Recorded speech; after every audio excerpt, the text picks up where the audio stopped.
आज मी कुठं चालले चला सांगते.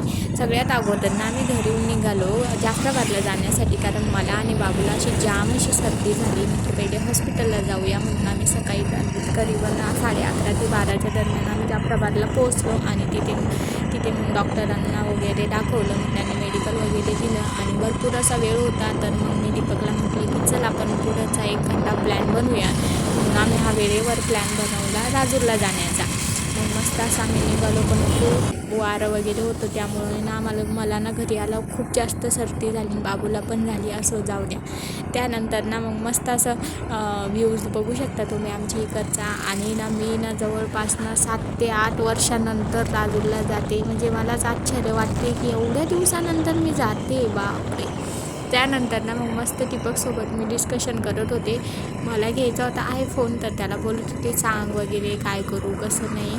तर असंच आमचं डिस्कशन चालू होतं. मग थोडंसं टाईमपास वगैरे.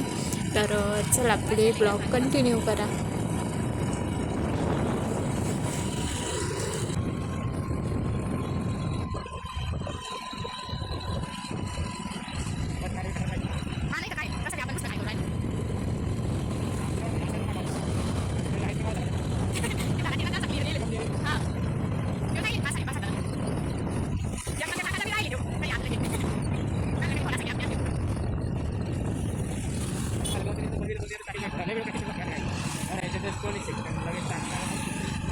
म्हणजे किती वेळ प्रॅक्टिस करावी लागते? तुम्ही काय 2-3 रिटेक घेतात झाले.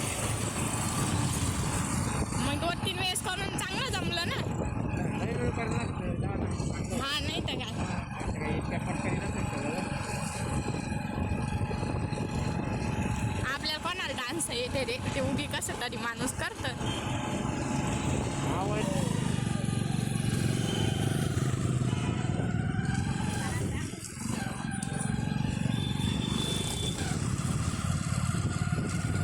मी तर जवळपास कितीकच वर्षानंतर येऊ राहिली, मलाच नाही माहिती.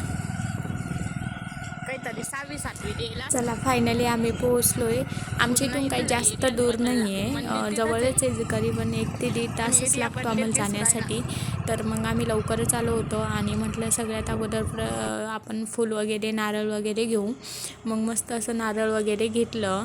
आणि इथे पण काय आमचं डिस्कशन काही संपतच नव्हतं, कारण असंच बाबूला मी दर्शनाला आणलं होतं. तर तेच मग मी त्याच्यासोबत बोलत वगैरे होते की कसं करायचं वगैरे. तर त्यानंतर मग आम्ही ना समोर आलो. हे बघा मंदिराचा व्ह्यू, किती सुंदर असा व्ह्यू आहे मंदिराचा.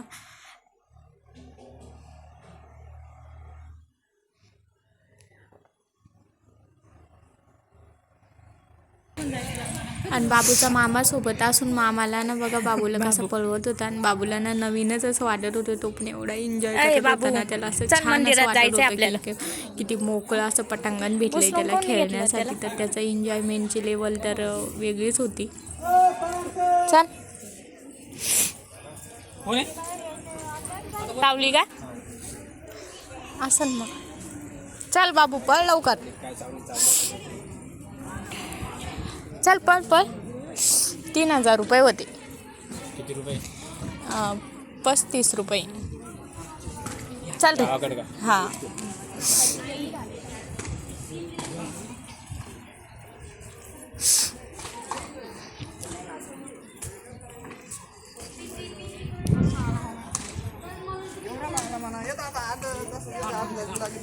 चल मामा जवळ जाय. बस झालं, पायऱ्या आहे आता.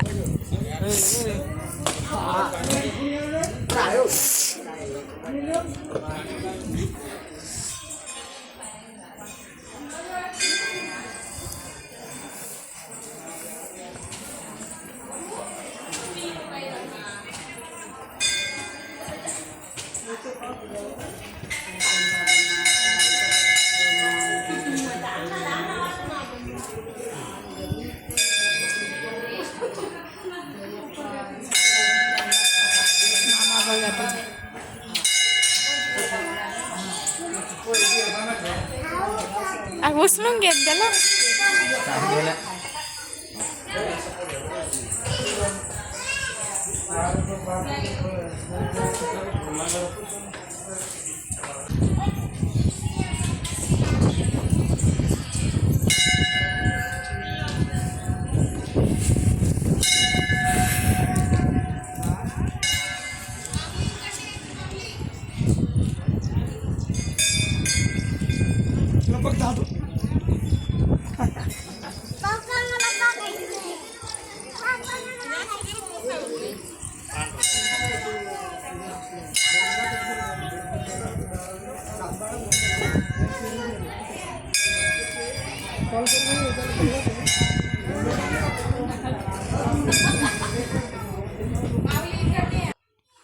चला म्हटलं आता मस्त असं दर्शन करूया. तुम्हाला ना मी इथलचा बाहेरचा व्ह्यू दाखवते.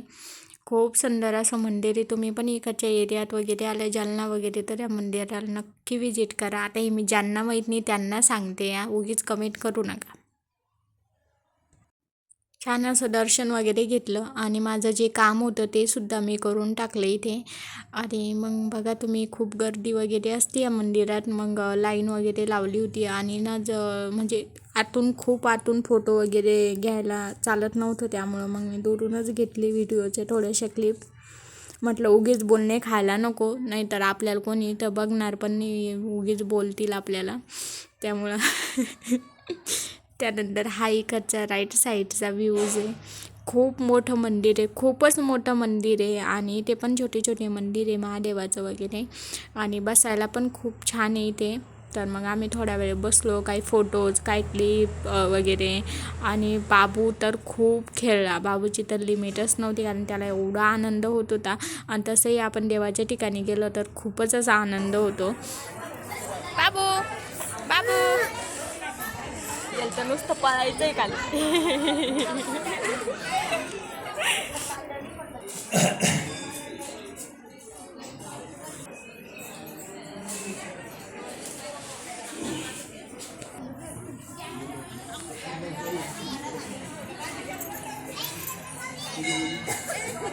बाबू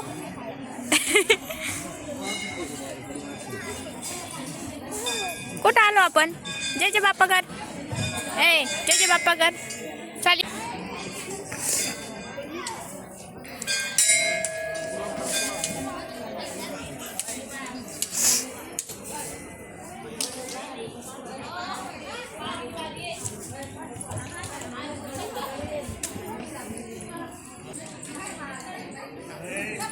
हा पूर्ण राईट साईडचा व्ह्यू जो तिथं बसायला वगैरे पण खूप अशी जागा आहे, मस्त अशी एन्जॉयमेंट करता येतं. त्यानंतर ना म्हटलं चला आता घरी जायचा वेळ झाला, तर राजूरला आलो आणि इथला पेढा खाल्ला आणि असं तर काय होतच नाही. मग मी पेढा घेतला आणि घरी आईंसाठी आणि त्यांच्यासाठी घेतला आणि आम्ही पण सुद्धा खाल्ला. आणि कुठं बाहेर आलं तर पाणीपुरी खाल्ल्याशिवाय तर मी तर काही जात नाही, त्यामुळं मस्त अशी पाणीपुरी खाऊन घेतली. दीपकनं नाही खाल्ली, त्याला नव्हती आवडली, तर पण मी एन्जॉय केली. त्यानंतर घरी आले आणि ना मला जास्त वारं वगैरे लागलं ना गाडीवर, त्यामुळं ना घरी आल्यावर जास्त सर्दी झाली. आणि मग नंतर मी बाबूला वाफ वगैरे दिली, मी सुद्धा घेतली. आणि नंतर मग टॅबलेट वगैरे पण घेतल्या, म्हणजे जाम सर्दी झाली. खूप असं थंडगार वारा, त्यावरून इकडे थंडी पण खूप आहे, आमच्या इकडे खूप थंडी आहे. त्यामुळं मग घरी आल्यावर टॅबलेट वगैरे घेतला. आणि आजचा ब्लॉग तुम्हाला कसा वाटला आहे मला नक्की कमेंट करून सांगा. आवडल्यास लाईक करा, शेअर करा आणि ना सर्वात महत्त्वाचं म्हणजे मला सबस्क्राईब करायला विसरू नका. चलो बाय.